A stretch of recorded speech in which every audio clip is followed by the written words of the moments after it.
Hi, everyone. Thank you so much for joining in. Welcome to another great panel and session to our Big More Festival 2022. This one is called Why Is It So Dang Hard to Get a Job and What You Can Do About It. I'm so excited for the session. Hope you all are too. And I'm passing the mic on to Adam. Hey everybody, welcome. Thank you so much. My name's Adam Perlis. I'm the CEO and founder of Academy. We're a flexible product design agency offering staffing and recruiting services and helping place world-class talent just like all of you. And today our panel is about why it's so dang hard to get a job and what you can do about it. And I've invited some incredible guests to share some of those insights with all of you. And before I do, I did want to share with you guys some incredible resources that my team have developed. We've created an interview guide based on best practices from some of the best design-led companies really in the world. And we've kind of open sourced this to the community. And this is a great guide for you guys as you start to apply to jobs and move into the workforce. So wanted to share that with you guys before we get started. But without further ado, I really wanted to introduce our esteemed panel. We have some incredible guests. Mike Deal, head of design at Super Rare, Tanner Christensen, founder at Shape, Jackie Velasquez Ross, former design recruiting manager at Twitter, and Noah Carmel, product designer at Blue Label Labs. And I'd love for you guys to all get a chance to really introduce yourselves and share a little bit about your experience in the industry. Mike, why don't we start with you? Sure. Yeah. I'll keep it short. I head design at Supera right now, which is like an art marketplace, an NFT platform. And my background's, in a mix of product design and brand design. Jumped around to a bunch of different roles or different types of orgs, media roles, in-house roles, agency stuff and freelance. And I love what I do and happy to be here and share today. So thank you.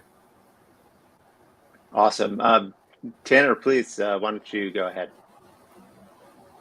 Yeah, excited to be here. I'm Tanner Christensen. I'm currently founder of Shape, a new platform I'm building to help designers learn how to interview and land jobs. You can check us out at shape.co. Before Shape, I was previously the head of design at gem.com, where I built software to help recruiters find talent. And then before that, I designed at companies like Lyft, Atlassian, and Facebook. Had a really long and winding career and had the great opportunity to talk with a lot of designers over the years about what it means to design well and get the dream job. So I'm excited to chat with you all about that today. Awesome. Jackie, do you want to introduce yourself? Sure. Hi, everyone. So nice to be here. I'm Jackie. I am a recruiter by trade. I focus on design and research, most recently leading a team of recruiters at Twitter. Previous to that, I was at Envision, Facebook, Instagram. And I've hired a lot of amazing people across many industries over the years. And currently, I'm running my own recruiting practice where I help place amazing talent. And I also coach designers and researchers on how to negotiate new job offers. Super happy to be here and answer any questions you might have. Awesome. Thank you, Jackie. And Noah, please introduce yourself. Yes, sure. Hi, I'm so thankful to be here and speaking to you guys. I'm Noah Carmel. I currently work at Blue Label Labs, which is a app development agency where we transform ideas into apps with startups and larger enterprises. I also coach and mentor young female junior designers at UX Chair, where we frequently review portfolios, and I also coach on, gaining confidence early on in someone's career who's just starting out in design and how to establish your personal brand when you don't have that much experience yet. So amazing. Thank you guys so much for those amazing introductions. I think you all can see that these folks have tremendous amount of experience and also a wide variety, right? Noah coming from the earliest stages of her career, Mike and Tanner, later stages of design and also offering. Jackie, who's come from the recruiting angle. So I think we've got an amazing group of people to kind of share their insights. I'm going to stop sharing the screen. We're going to have a great conversation. with these folks. Actually, if you wouldn't mind, Fred, pinning Noah to the main part of the stage so we can see her much clearer. And I will step back into the background and ask some great questions. So, I just want to frame this up for everybody. We all know that the job hunting process can be exhausting and frustrating, especially when companies aren't transparent about their interview process and what they're really looking for. And thankfully, we've got this great panel of people to talk about it and really to help unravel the mystery of how to break into the industry. So to kick things off, this is a question for the entire group. Beyond a star-studded resume with all the right experience and skills, what are you really looking for when you hire talent?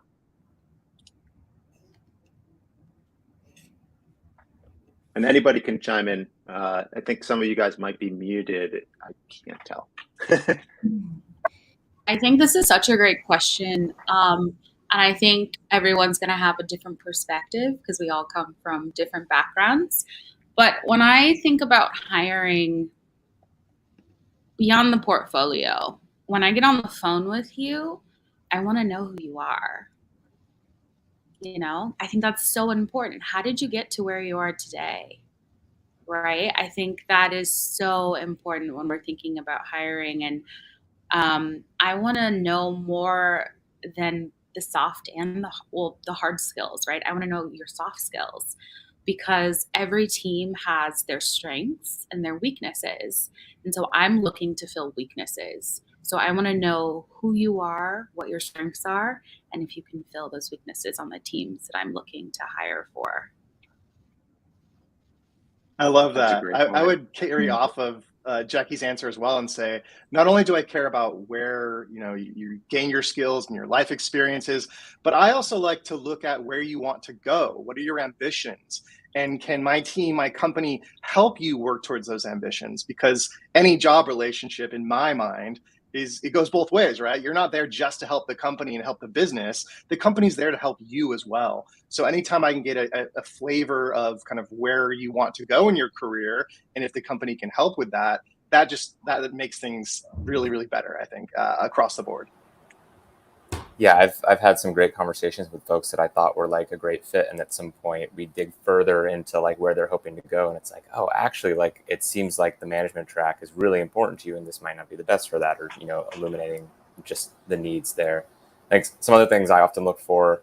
Maybe this is a little more specific to product design because like some different considerations with like brand design and other roles, but I've been finding recently the candidates that have the ability to manage some form of complexity has been just super helpful. And I think that, it's obvious for more senior folks with a lot of moving parts and stakeholders to balance, but even for junior folks, like those that if just almost like fractally, if you zoom into your area of responsibility, having the thoroughness to really leave no stone unturned and dig into things and kind of have that thoroughness is really helpful, and to do so without needing a lot of hand holding. Again, like kind of goes without saying for a lot of senior roles, but in junior roles, those that can just keep moving and not feel blocked, and even if it's in the wrong direction, as long as there's clear communication, like we can kind of check in on that and being able to do so in a lean way. So even if you're not at a startup, I think that kind of thinking is really helpful, and doing so in a way that like, it ties back to the business needs. Candidates to kind of understand and can demonstrate that they've dug into not just like the vibes of the brand or the specifics of the UX, but how that all ties back to what the core business goals are. It definitely helps stand out. Mm-hmm. Yeah, definitely. I agree with that. And to add to that, I think, like you said, with juniors, there's a lot of guidance needed and a lot of hand holding, whereas you expect from a senior to just deliver excellent work on their own. But I think, of course, juniors are not on that level yet, but I think a lot of juniors tend to ask questions very fast without doing the thorough research first. And I think the ones that are doing that research up front before asking someone to be able to, solve a problem on their own without that need or help from a design lead or a senior is very valuable. And I feel like, a lot of juniors don't realize that they are so hungry to seek validation and seek validation. I think that's also really important to be able to do that on your own. Awesome. Amazing answers across the board. thinking about, yes, of course, like needing to figure out ways to stand out when maybe everyone is equal, right? Where they have the same experience, same skills. Um, what are the ways that people can stand out and get their foot in the door, right? Like in the early stages of the application process, we all know that, yes, applying online is a good thing to get into maybe some of those company ATSs, but I think there was some statistic, it was like less than 2% of people get jobs because of their applications through the ATS systems, right? It's good to be in there from a process standpoint, we all know from a recruiting side, but usually like that might not guarantee that your resume is seen, especially much larger companies. So what are some of the strategies, techniques that you guys have either seen or used yourselves to get a recruiter or a hiring manager's attention?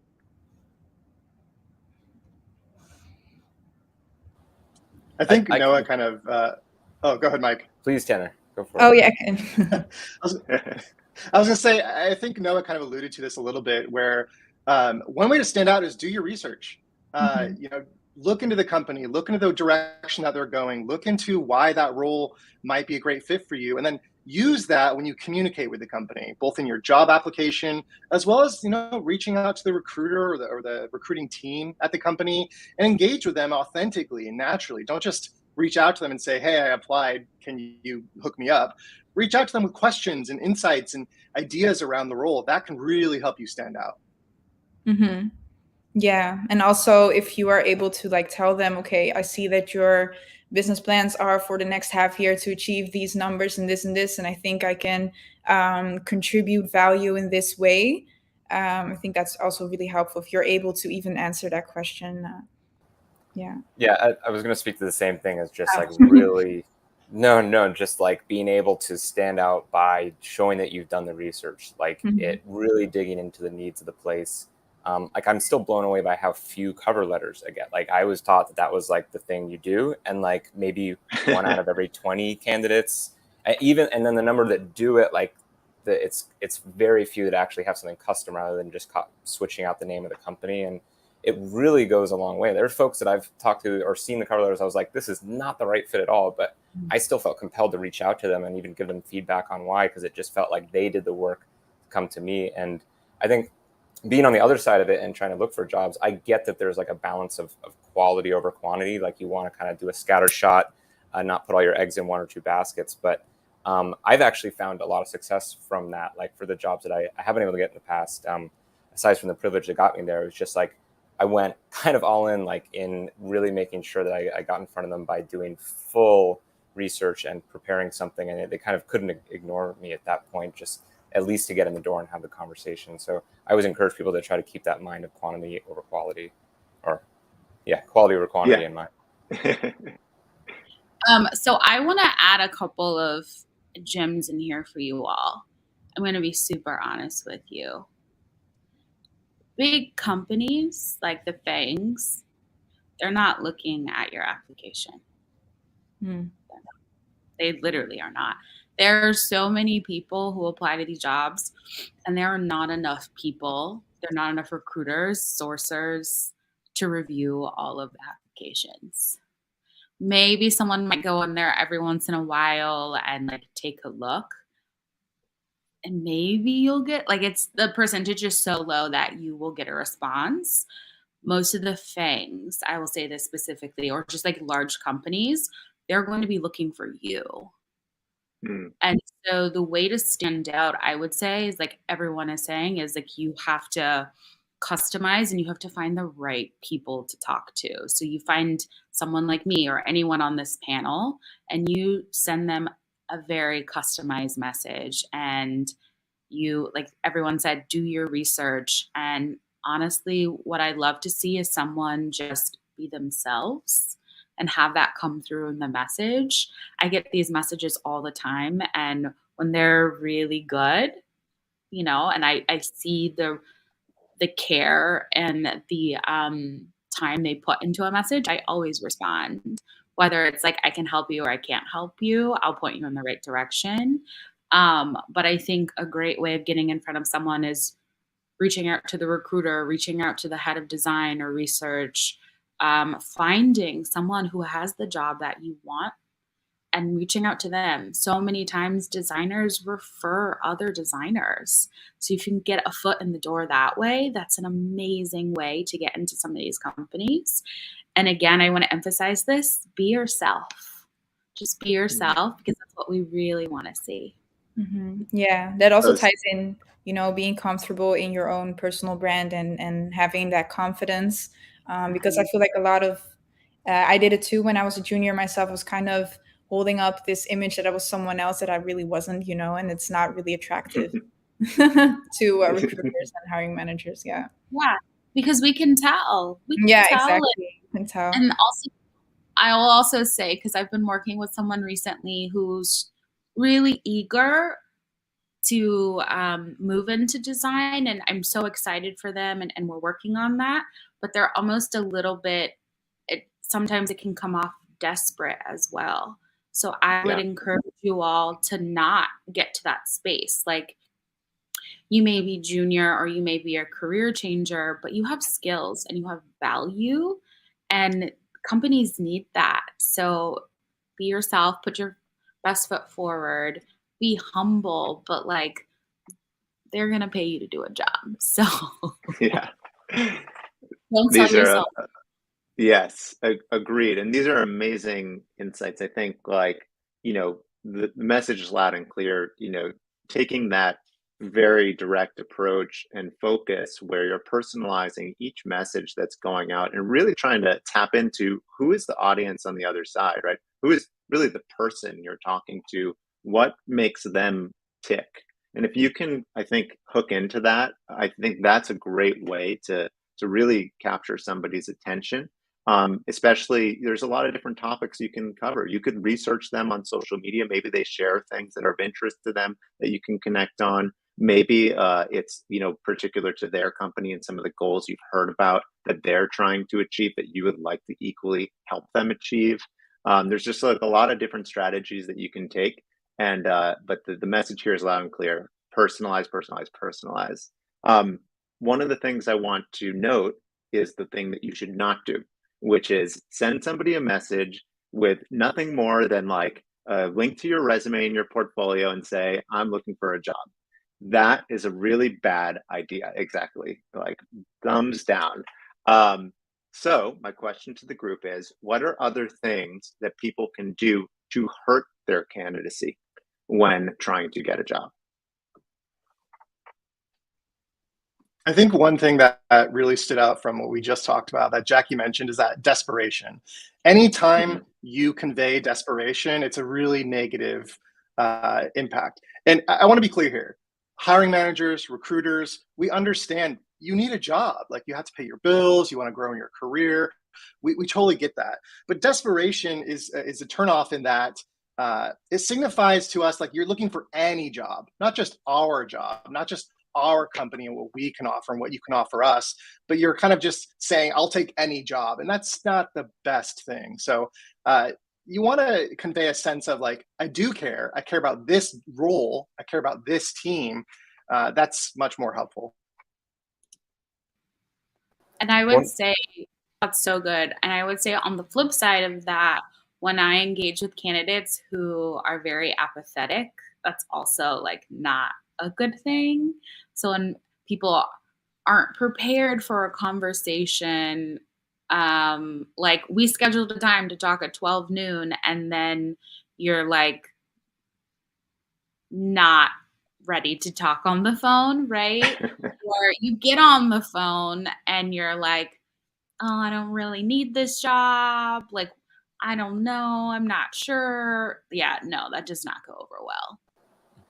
Yeah. And one for me is not asking questions if you're in the interview. Like, it's kind of tied thematically to this, like, standing out by doing research and digging in. You're showing curiosity, like the type of curiosity I would want to see in a designer. And then, like, I've been perplexed sometimes having these conversations with these great candidates. They seem so qualified. I'm like, any questions? And they're like, nope. And I can tell they're not just signing off. They don't want the job. Like, they've expressed interest. And I'm like, how do you not, like, it's like going on a date and like having zero questions for the other person. Can you not at least a little curious about this place that you're about to kind of marry your whole life to for a while? And it's so that can kind of throw me off. And I think also asking the right questions, kind of on top of that. Awesome. Amazing thoughts on all of this. You know, as people move into the interview process and they're in their first stages with you guys, maybe it's a phone screen with the hiring manager, or it could be with a recruiter as well. What are the things that people can do to really build that initial trust?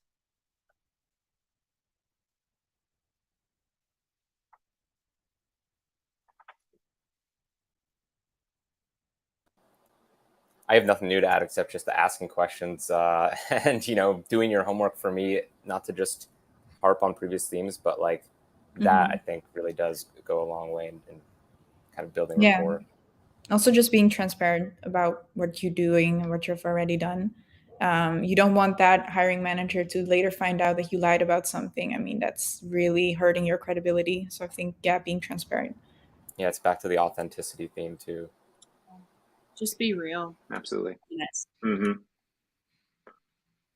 All great things. I'm hearing the same theme here from all of you guys. Be real definitely captures that. So I'm going to switch gears to something else we talked about before, but I think it's critically important in the part about really helping you get noticed to begin with. And Jackie, you noted this. Most of the larger companies, right? I think what a lot of these folks maybe even desire to work at, you know, are going to be coming to you. But how do they find you, right? And one of the things, Noah and Tanner, I think you guys have really beautifully done a great job of this with each of your own careers at different stages, you know, is talking about developing a personal brand. Do you think that having a personal brand really can help someone's candidacy? What's your advice when it comes to leveraging your personal brand as a candidate? Yeah, it definitely can, because like Jackie said, like huge companies get hundreds of different applications, and most of the time they don't even look at it. And when they do, they look at it for 2 seconds and continue looking at others. But the ones that catch their eye in those first 2 seconds, those get thrown on top of the pile. So I think a personal brand is about, being different than others. And, there's such a mass production of designers nowadays because of the boot camp. So it looks so similar, especially junior portfolios. What makes you different? An established personal brand. And you can do that in many ways. As a junior, I wrote an article about it. I can talk about that a little bit more, but maybe Tanner has some more great insights about it too. Yeah, I totally agree with everything you just said, Noah. When I think about a personal brand, I think the first thing to note is, at least in my own experience, I've never pursued building a personal brand. Like, that's never anything I said, I'm gonna go make a personal brand. No, I just am authentic. And I think what really matters, what I would encourage other designers to do, is show up where the conversations that you care about are happening. Just show up. And that can take many different forms, as Noah kind of alluded. Answering questions, replying to other designers, sharing your thoughts on LinkedIn, on Dribbble, on Twitter, wherever you want to be. Just be there.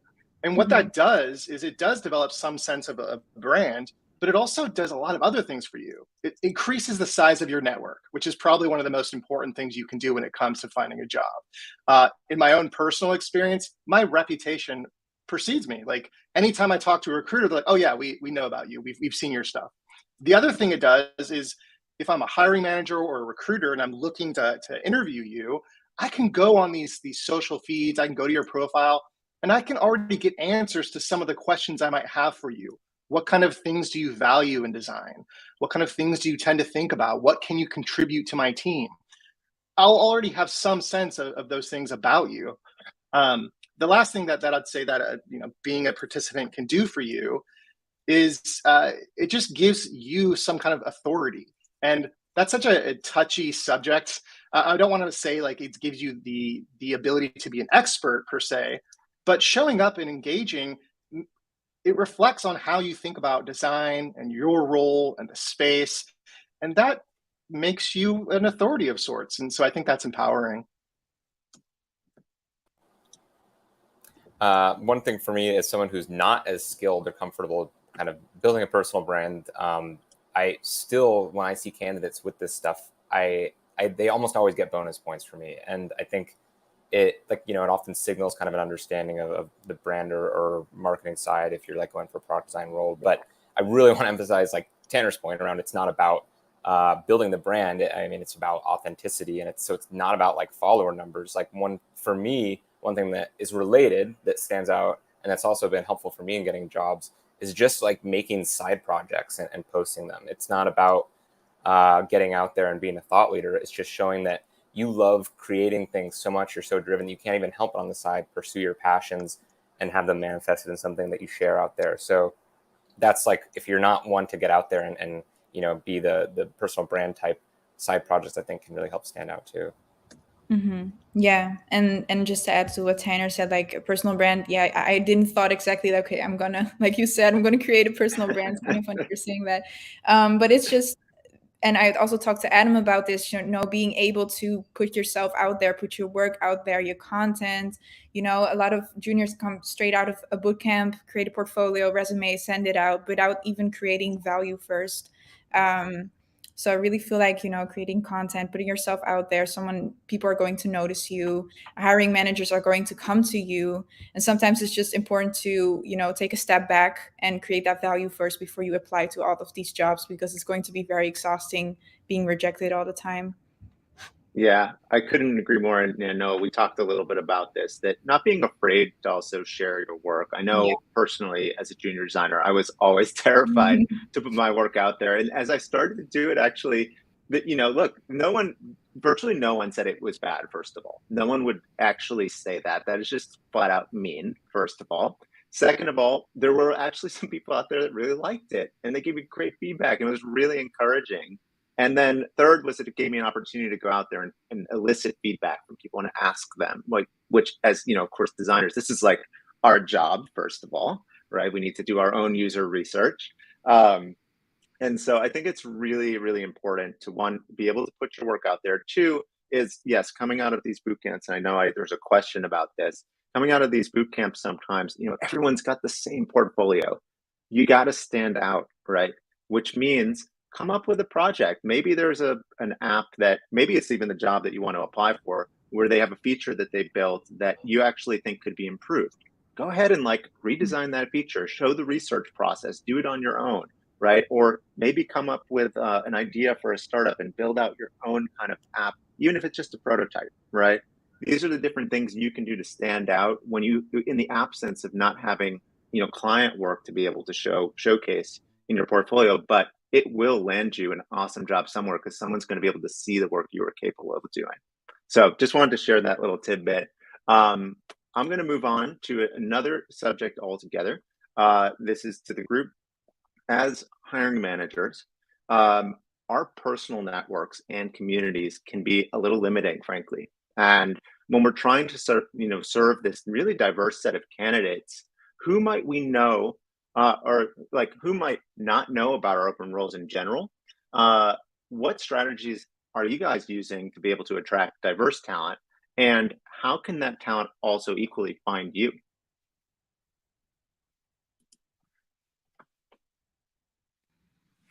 I think this is why it's so important to hire diverse teams from the get-go, because when you do that, you don't have this problem. Most companies are not in that situation, though, and there is not equal access to opportunity. But I mean, we all know there isn't a pipeline issue. There's a lot of diverse and interesting people all over the world who are capable and ready to work. As a hiring manager, as a recruiter, I'm looking everywhere. I'm looking, for juniors. I'm looking for mid-level. I'm looking for people with non-conventional backgrounds, people who've moved from, let's say, e-commerce to tech. Or if they don't have a tech background, I'm looking in other industries that are applicable. It's really not hard. You just have to look in different places. And then if you're someone like me who does have a diverse background and who has a diverse network, I just keep tapping and keep looking. Because again, like, we're here, we exist. It's just a matter of doing the work to getting us here. Yeah. I'll let someone else chime in. I have some thoughts too, but I mean, in the interest of time, I don't have much to add. I would defer. This is like a plug for Adam too, and like the skills of recruiters like Jackie and Adam having the tactics of like kind of where to go look. Yeah. I mean, I will share some personal experience. Running a staffing and recruiting agency now. It's such a big focus for us in making sure that we are looking in the right places. I think sometimes, just being stuck in our own networks or in LinkedIn, which is why I asked the question to begin with. We can be limited to who we look at. So we've like made very concerted efforts to go deeper into communities like Blacks Who Design, Latinx. There's a number of different more micro communities where folks have an opportunity to also stand out, where sometimes they may not have had the opportunity because of past really experience to have been in those circles where might get noticed in some of the hiring managers' places, and now they have a forum to do so. And so like we've been very focused on that in order to illuminate those people. But I think equally, we're here, like we want to hear from you, and like doing, I think a lot of the tips and tricks you've heard today are great ways for you to also stand out. 100%. And Adam, I want to add, if you are not a hiring manager right now, maybe one day you will. My suggestion for supporting undersupported or underseen people would be, it's storytelling. And this is why I love recruiting. Sometimes people don't have the exact experience that you would think would make the perfect candidate, but the experience they have is so fascinating and interesting and could be great. And so it's the way you tell the story and how you present them to the business. So if you can just say, hey, like, this is this person, this is what they've done. It's not the exact experience, but I just need you to talk to them. Just talk to them. And then we can make a decision on how to make forward. Just giving someone a chance sometimes is incredibly life-changing and so impactful to the bottom line in your business. Yeah, and I think like one of the things, and to plug really ADP List here, which has done just such a brilliant job of connecting people, the fact that you have this platform now and can literally like reach out to some amazing design leaders and schedule a one-on-one with them, like, wow, like what, you have no better, opportunity to connect about a job than asking advice of people and trying to, see if you can, find a way to connect in a way that may end up allowing you guys to work together at some point. I certainly wouldn't go into those conversations asking for a job. It'd be more about getting advice from an inspiring leader, but you never know who that person's going to know. They may really, like what you have to say, your background, and putting yourself out there is really important, and not having that imposter syndrome that I think a lot of us definitely, including myself, sometimes even have, right? So know that you're not alone as you go at, this process. I want to kind of come back to some of the points. I think like, Noah, you had some amazing, oh, sorry. I'm actually gonna, before I do that, I'm getting a note from Fred. Fred, do we have 6 minutes of Q&A, right? So I think we're wrapping up at 11:40. So actually, I apologize. I'm actually going to wrap us up. I was going to circle back. I thought we had 10 more minutes, but thank you guys so much for this incredible insight today. I think the group's going to have some amazing questions in Q&A. So I would actually rather focus on them than continue our discussion and lead this thing. So I'm actually going to turn it over there. I'm going to flip over to my other tab here. There's a question here that got 26 votes. So I'm going to start with that one. Amazing. Okay, so to the group, there's a stigma against bootcamp grads. We talked a little bit about this. How can we highlight our other skills so that we can prove that we know what we're doing and not be dismissed because we're boot camp grads. I'll leave that open for the group. For me, I don't dismiss for being boot camp grads at all. I went through a boot camp for web development. I really helped me. The thing that I run into is when I'm looking at portfolios, like it was mentioned earlier by Adam, that can just look the same. I see folks going through the motions and with these case studies that are formatted the same way as you're advised to do. And it's not even just that, but sometimes like I'll often see like writing and content just for the sake of throwing it on the board, and I just see these extensive like fluff, like really padded up pieces that I'm not really getting the sense of like original critical thinking. So a lot of it is about like editing things down and storytelling and how you present yourself, but just that mindset on the themes we talked about earlier of the authenticity and kind of showing the original thinking. I cannot plus one that enough. And it's not really even a boot camp thing necessarily. I think you see this from a lot of junior or inexperienced designers as well. When you're writing a case study, when you're talking about your work, remember that you're not being interviewed necessarily for a rigid process, like Double Diamond, for example, or anytime I see a case study in a portfolio that goes, here was the problem, here was the research, here was like the ideation stage, here was the concepts, I fall asleep because it doesn't tell me about you. I want to hear what actually happened. What was your process? What did you really experience as you went through that work? If you can talk to that, then you're already kind of answering your question here, Daniela. You want to highlight your skills? Well, tell us about your skills. Tell us about your journey. Don't try to fix your story to some pre-established framework or narrative. That's not going to help you. Tell us what really happened. Mm-hmm. Amazing. Yeah. Sorry, Jackie, you have something to add? Oh. Oh, sorry, no. no, it was you. Yeah, I'm no, not that was supposed to be shaking your heads. I wanted to say that exactly. I agree with everything you guys just said. Also, just boot camps for UX at least, and definitely the ones that are only 3 months long. You really learn the basics, like the fundamentals of UX and UI, and that's I think why everything looks so similar, because you cannot really have that experience yet, and a lot of juniors forget that every real UX project looks totally different when it comes to the process.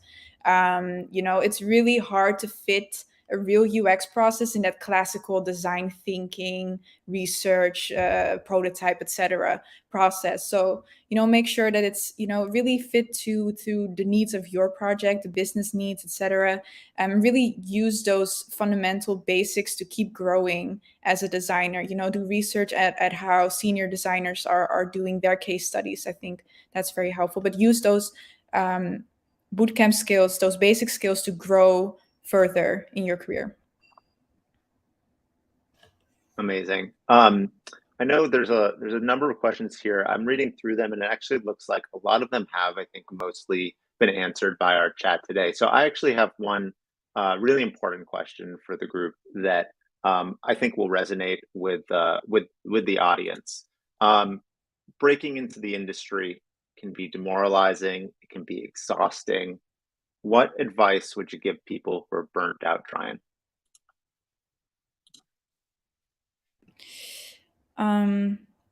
Yeah, I think it's demoralizing and exhausting because you keep applying and applying, and it's very demoralizing to get rejected for something you've almost literally put your heart and soul into. And that's what's so hard about it. That's why it hurts so much. So I think really just taking a step back, maybe rest for a few days, totally get your mind off design, and develop your skills more. Go and read articles, maybe take another course. Do everything you can to be more valuable as a designer to a company, and then maybe a while later, when you feel ready again, start trying again. I think that's great. And I would say, take a step back, take a break, pour into yourself, take care of yourself, and then approach it in a different way. Because if you keep doing the same thing over and over and you're not getting the results you're wanting, then obviously it's not working. And one of the tips I would also give is get a mentor, someone who can help you get to where you want to be. You can't do it on your own. So again, like this community is incredibly helpful for that. But yeah, mentorship, 100%, because someone is going to be able to guide you to where you want to be. Awesome. Mike, anything to share? Sorry. Yeah, I don't want to go over time. I guess just to last on that, just to plus one on like the being able to take a pause and step back. I mean, the self-care aspect of it, I know that's easier said than done if you're working 3 jobs. But like the stepping back, if you can, like also can give you perspective. There's like something to be said for all the persistence and hard work you're putting into making sure it's kind of pointed in the right direction. And sometimes the trajectory can get scrambled if you're too close to it. And I think even if you're not able to take a sabbatical for a few months, that kind of thing, just the reminder that it is a long game and that persistence over time will pay off. Like if you really want to be a designer and to break into it, it might be that it takes a long time to be continuously upgrading the skills to get to that level. But over time, like it will pay off if you're persistent, and it can be a long game. Yeah, absolutely. Amazing thoughts from all of you guys, and very inspiring. I hope, the audience today who might be feeling some of these things now, just know that, that hard work will pay off. Don't be afraid to put yourselves out there. Use some of the tips that you've heard today. Acquire a mentor. I'll plug Tanner and Jackie for this, who are both running businesses around this type of work. And also, of course, ADP List, which offers an incredibly amazing platform. Of course, it's free. And really I think these tips and tricks will help you, along with the interview guide that I shared with you guys. I think Fred's going to share it one more time in the chat for you guys to take a look at. That's totally based on industry best practices. The likes of Google, Twitter, Airbnb, etc., have all used this type of formula to help hire their talent. So I hope that's useful for you. We're available on socials if you guys want to, try to send us a message or interact with us on those. LinkedIn, I think one of the preferred methods, or Twitter. But thank you guys all